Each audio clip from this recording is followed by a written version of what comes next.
We're living in what author Noreena Hertz calls the lonely century. And on Local Radio Day, when we encourage you to pledge to call someone, I'm very glad that Noreena has called us and that we can talk to her about her book. Good afternoon, Noreena.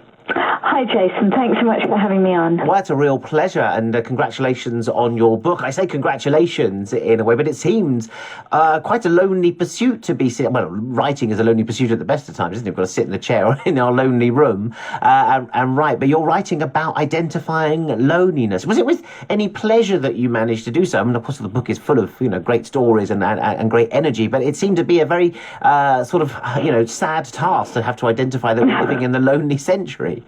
Well, I think the book's actually full of hope and inspiring things that we can do, and packed with ideas for how we can make sure this isn't the lonely century anymore. But in researching it, I was taken aback at how vast the scale of loneliness is. In the United Kingdom, 1 in 8 people, this is before the pandemic, said that they didn't have a single friend that they could rely on. 1 in 5 British adults said that they were lonely most or all of the time. In London, 56% of Londoners said that they felt lonely. 60% of employees said that they felt lonely at work. And in the United States, people are so lonely that they're even paying to be cuddled and renting a friend. Do you know what? Right now, I would pay for a hug because I'm really missing it. I went to see some friends at the weekend and we're like, oh, do we hug anymore? We seem to have lost even that connection. That is being denied us now. And I, after how long it is now, it's quite a long time now, since March, isn't it, the lockdown, that we don't know whether we can hug people. I'm missing my hugs. Yes, I get my kids and my wife will do it. It's my birthday week, so I might even get more than a hug. But I'm really missing that. I'm quite a huggy person normally, and with men, women, anyone, and I'm missing that connection, that physicality. Yeah, and that's real, because when we are hugged, we actually get a kind of physiological response in our bodies. Like we feel calm, our stress mechanisms are calmed and quelled. We get a rush of the love hormone, it's called, which feels really good. So there's a physiological effect that we're missing, as well as a mental effect when we can't be hugged, for sure. And the pandemic, of course, is just making people's loneliness even worse. But it's important to realize that we were lonely before as well. Yes, you were writing this before the pandemic. You've not jumped on a pandemic bandwagon at all here. You were researching this way before. How did you notice it? What made you think, you know what, everyone's feeling a bit lonely? Because anecdotally in your book, it starts with you noticing these things. Yes, it was really my students. So I teach at university, and it was my students I was noticing. So we think of loneliness as being something that is more elderly people's problem, but actually, as my research found, it's the young who are the loneliest. And I was noticing that my students were coming into my office in office hours, and they were confiding in me that they felt so lonely and isolated. And the other thing that I was noticing was in group assignments, the students were finding it increasingly hard to interact face-to-face very well. And I raised this with, I had dinner with the head of a big American university, and I mentioned it to him at dinner, and he said, we're finding exactly the same thing here, to the point that we're having to run remedial how to read a face in real life classes for our incoming students, because they're spending so much time on their screens that they're literally losing the ability to read situations face to face. And it is kind of paradoxical, but our smartphones, and social media, ostensibly designed to bring us together, actually are playing a big part in making this the loneliest century. I saw The Social Network by David Fincher. It was started on a university campus to bring people together. It's called The Social Network. Surely this makes us closer, no, Noreena? No, the research is really quite clear on this.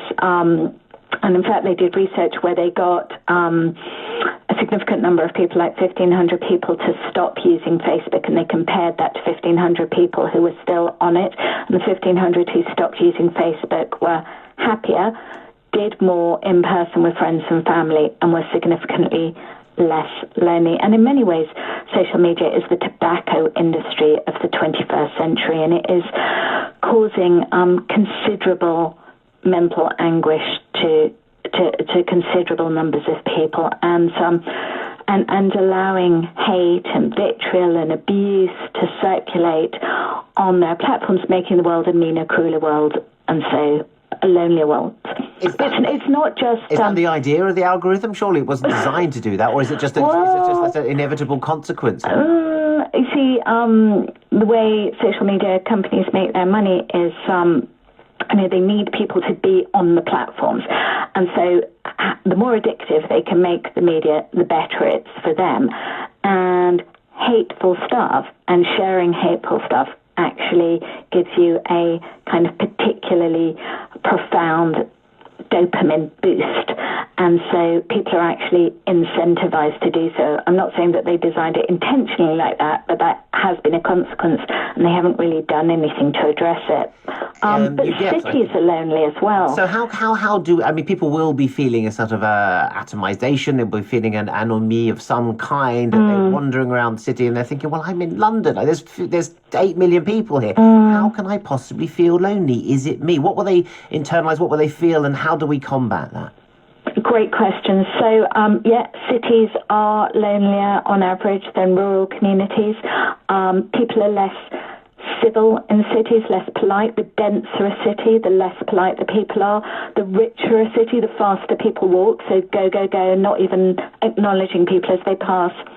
But there's so much that we can do to make the world feel less lonely, so much we as individuals can do. And one thing is clearly around putting down our phone and being more present with those around us. There was research done where when a couple had their smartphone on the table between them, even if it wasn't on, even if they weren't using it, the couple felt less connected to each other and less empathetic. So that's one thing we can do, put our phones down and be more present with each other.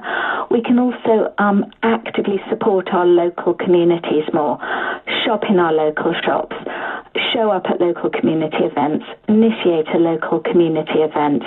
Even those micro exchanges we have, the chat to our postman, the hello at our butchers, the chat we might have at our greengrocers, all of those micro exchanges make a huge difference. Do you think making us if you're feel anchored connected more locally in a community, I don't know where you live in London, but say I go to my local and I talk to my butcher and I talk to my fishmonger and the woman in the chemist and I talk to the guy in the laundress and everything, and I feel that I'm part and I'm spending money in my local street, I'm spending money with my local shops, I'm feeling a connection to it, and it really does make me feel happy. The guy in the cheese shop, the guy at the deli, these things make me very proud to live where I do, and in a world where, of course, I can get anything on my phone in 5 minutes. It might even be easier, sometimes just to press the button. That localization, even in this globalized world, is really what we need to kind of hunker down and connect to the people close to us. That's what your book suggests, that is possible and indeed beneficial to your health. Absolutely, because we've traded convenience often for community, and I think we all more than ever now recognise the importance of our local communities and how much we have to nurture and protect them, especially now when our local shops are dealing with the double whammy of the economic downturn and e-commerce. But you're right, it's not only our mental health that loneliness affects. Loneliness also affects our physical health, which was one of the surprising findings as I did my research. Because loneliness raises our stress levels, it raises our blood pressure, and it also, it turns out, makes our bodies less able to cope with infection. It actually is bad for our physical health, as bad, in fact, as smoking 15 cigarettes a day. Oh, blimey. That's quite a lot. Cut to be getting through. What about a phone call? Does a phone call help? I mean, you can't always physically pop round, particularly now.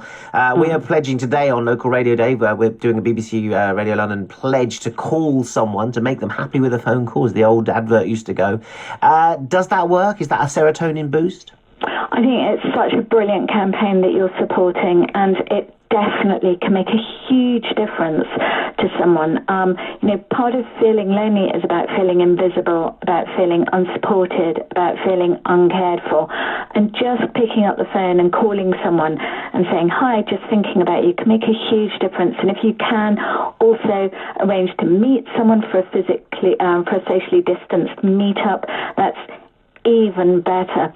But there's something else I think we can do, and I think would make a big difference. Just value kindness more in others, whether it is our co-worker, our friend, or our partner. Part of the last few decades, part of the problem has been we've become increasingly selfish, as a society, increasingly valuing competition over collaboration, hustling over helping. And I think the world would feel much less lonelier for many if we could reverse that to some degree and value care, compassion and kindness in others more explicitly. Who are you going to call today, Noreena? Well, I don't want to embarrass them by putting their name out because, there is a bit of a stigma around loneliness. But what I've actually done, and I did it all the way through lockdown, I kept a list of all my friends who lived on their own, because I think living on your own right now during lockdown and during the pandemic is incredibly hard. And so I kind of kept a list of all my friends who live on their own. And I've just really regularly, through the past few months, called them, chatted to them, prioritized them. And it really helps them as well to know. I think I have some friends who live on their own, not through it, some through choice and some through, breakups that have happened and they find themselves single over lockdown. And they can disappear. They can disappear into a sort of vortex of work through the Zoom that they do. But there's nothing, when it started, I thought, Zoom, this is brilliant. We can talk to friends. And then sort of 4 or 5 weeks into it, it's become, I find Zooming a very difficult thing. All these interviews that we're conducting over Zoom from the radio station and for my podcast, for example, it becomes a very, once you've done it, there's a sort of emptiness because there's no sort of shaking of the hands or a hug at the end or a kiss, the double kiss, the mwah lovey kiss at the end. I'm missing all of that because the Zoom is the one thing that we're not being able to do through it. That you feel even more distance because you're almost tempted with physical connection. It's sort of waved in front of you and then denied you when the screen goes blank. And there's also some really interesting kind of research in brain science on why Zoom is so unsatisfying. Because when we're face to face with someone, we mirror them. So if somebody smiles, we smile. And if you can see someone's eyes welling up with tears, we feel sad inside. And it's not only that we feel it and we mimic it, actually our brain waves mimic it. When you're watching someone on Zoom, because there's that delay and that lag and it can freeze and you can't see it properly, our brains don't mirror it in the same way, which is why you never get that same sense of empathy from the person that you would if you were seeing them face to face. So it's definitely an inferior form of interacting, and yet right now for many it's better clearly than nothing. Yeah, that's what we're sort of getting to, is it's better than nothing. It would have been lovely to have you in the studio and I would have mirrored you. Mimicked you. Hopefully not mimicked me in some cruel and mean way. You should see my Noreena Hertz impression. Everyone wants to see it. But when you wrote the book, and I think you sort of mentioned that you were 2 years writing it, and you before this you'd sort of I would say identified Generation K, the young generation that were coming up in your book beforehand. Are you noticing that they, who are digital natives or social media natives, a particular manifestation of this that has now sort of shifted itself into this loneliness of the century? Is it a particular symptom of one thing? I think it's a combination of factors. It is our smartphones and social media. It is mass urbanization to cities. It is the fact that more people live on their own today than at any time in history. And in London, that figure is expected to increase by 30% over the next decade. It is the fact that just as a society, we've become much more I-focused and we-focused. Even pop songs, this is fascinating, even pop song lyrics, if you see how they've evolved from the 1980s onwards, words like we, us, and our have been supplanted by I, me, and my. So I think it's all these factors together. People do less with other people than in the past. They go to church less, they go to synagogue less, They belong less to trade unions. They eat together less, as well as live together less than even a decade ago. So it's all these factors together. And then, of course, there's things that the government has done or not done in recent years. And if you think about public spaces where people interact, libraries, community centres, youth clubs, all of these had funding absolutely slashed since the 2008 financial crisis. In the United Kingdom, 800 public libraries were shut down, a third of youth clubs, elderly day centres. And if people don't have places where they can come together, meet together, be together, well, of course, people will feel more lonely. Yeah. Noreena, the book is fascinating. There's so many more things in there as well, like the rent-a-friend scheme that we didn't go into and the sort of fakeness that you can have in it. But as you say, and I don't want you to do a disservice, it is absolutely full of hope and full of ideas as how to combat them. And you've given us many, many solutions to those. So Noreena Hertz, the author of The Lonely Century, thanks very much for speaking to us today on Local Radio Day. And don't forget to give those friends of yours a call. I'll be giving my Auntie SO1 too. Noreena, thanks very much indeed. Thank you.